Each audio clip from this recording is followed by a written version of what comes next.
Salamat, Panginoon, at ito po ang aking panalangin, ang iyong kapangyarihan, ang iyong patnubay, Panginoon, ay sumakan niya in Jesus' name, O Lord.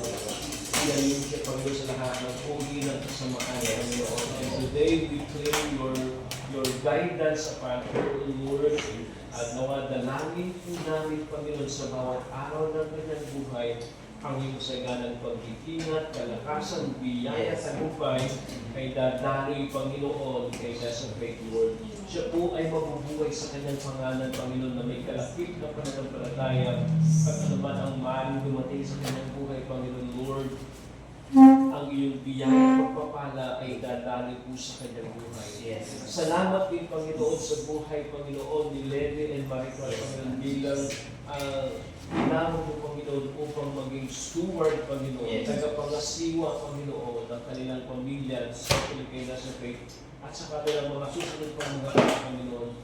Lord, sila po ay pinagkatiwalaan, Panginoon, Lord, sapagkat naniniwala po ako na gagabayan mo, Panginoon, si Levi, Panginoon, si Maricar, Panginoon, bilang mga magulang, Panginoon, si Levi na siyang magpuprovide, Panginoon, ang pangailangan sa loob ng tahanan, bilang isang hari, Panginoon. Siya po ay patuloy na mag-guide, Panginoon, at yung patuloy na magbibigay ng word, Panginoon, bilang pari at pastor at propeta, Panginoon. Tulungan mo siya, Panginoon.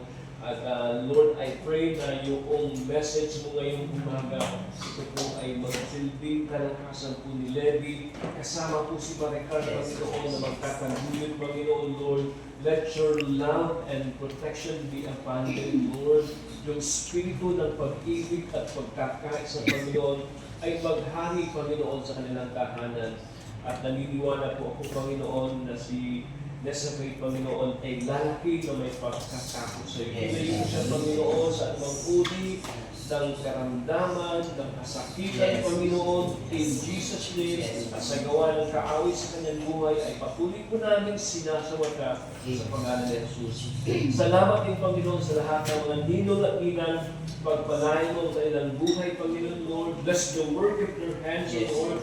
At nawa, Panginoon, patuloy kang mangusap po sa kanilang mga buhay upang sa gayon, mapangulahan po sila, Panginoon, sa bilang mga magulang na maging tagapayo, Panginoon, at suporta ng pag-ibig para kay sa faith. Ngayong umaga, Panginoon, aming sinasalita, ang iyong saganang pagpapala sa lugar nito, Lord. Maghari, Panginoon, ang iyong kapayapaan, Panginoon. Salamat, Panginoon, sa lahat ng bagay, sa pangalan ng Ama, ng Anak, at ng Banal na Espiritu Santo.